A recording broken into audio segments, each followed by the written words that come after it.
Hi good morning friends. आज सुबह सवेरे हमें एक जोमेटो से ऑर्डर मिला है। पोहा, 2 पराठा, प्लेन पराठा, येलो उपमा।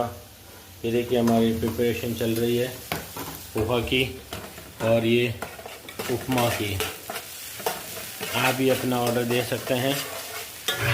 मॉर्निंग 8 o'clock से रात को 12 बजे तक हमारा जोमेटो ओपन रहता है। ये हमारा पोहा अब रेडी है और पराठे के लिए प्रिपरेशन चल रही है। ये हमारा प्लेन पराठा बनता हुआ और ये अब उपमा रेडी है। ये हमारा उपमा रेडी है और पैकिंग होने जा रहा है। ये हमारा प्लेन पराठा पैक होने जा रहा है। ये इस प्रकार के हम पैकिंग देते हैं।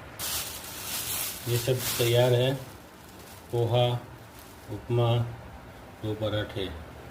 ओके।